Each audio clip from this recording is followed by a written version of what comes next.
Oke, Wak, jadi kisah yang akan aku ceritakan ini dikirim sama Wawa kita yang bernama Yuni dari Bengkulu. Halo Kak Yuni. Nah, pengalaman horor ini terjadi dari lama, Wak. Ini kita masuk di KHW jadul ya. Karena kejadiannya terjadi di sekitar tahun 1960-an. Dan dialami sama buyutnya Yuni yang bernama Kakek Slamet dan Nenek Lastri. Kisah ini tuh disampaikan secara turun-temurun. Nah, dia di keluarga aku. Semuanya masih ingat kisah ini. Dan juga karena kejadian ini terjadi waktu buyut masih muda, tanpa mengurangi rasa hormat, aku akan langsung sebut nama buyut-buyutnya Wawa aja ya. Jadi Wak, ceritanya Slamet dan Lastri ini sama-sama berasal dari Jawa Tengah. Mereka menikah sekitar tahun 1940-an dan mereka bekerja sebagai seorang petani. Tapi sayangnya waktu itu kondisi ekonomi mereka ini lagi susah. Lahan sawah mereka makin sempit karena jumlah penduduk di sana makin banyak. Dan hasil panennya juga ya nggak selalu cukup gitu. Akhirnya Slamet bilanglah ke Lastri sama istrinya kan, kalau kita tetap di sini dek, keadaan kita akan gini-gini aja. Gimana kalau kita ngerantau aja yuk ke Sumatera? Katanya tanah di sana lebih subur, siapa tahu rezeki kita ada di sana dek.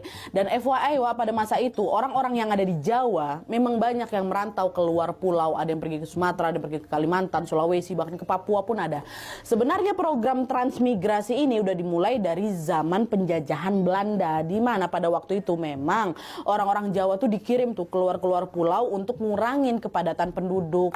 Terus setelah Indonesia ini merdeka, Wak, program ini tetap dilanjutkan sama pemerintah dengan tujuan untuk pemerataan ekonomi. Ya, udah biasa dari dulu memang. Dia jalan merantau kan si Lastri. Nah, waktu Lastri dengar usulannya Slamet tadi, dia pun menyetujuinya, Wak. Dia mau tuh ngerantau ke Sumatera.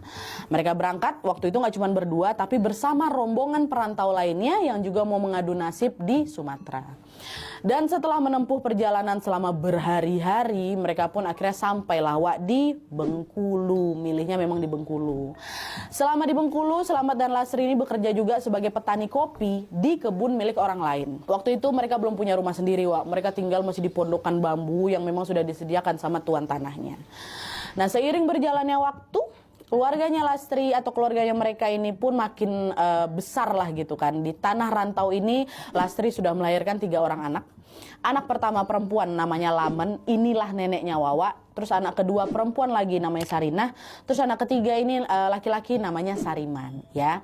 Nah, sejak punya anak, Slamet sama Lastri pun makin giat lagi lah itu bekerja biar mereka bisa punya rumah sendiri gitu. Nah, sekarang mereka sudah menjadi orang tua ya kan. Mereka mau anak-anak mereka itu bisa tinggal di rumah yang lebih nyaman gitu, bukan di pondokan bambu yang sempit lah gitu kan. By the way, selanjutnya biar lebih gampang kita panggil Slamet bapak, Lastri ibu gitu ya.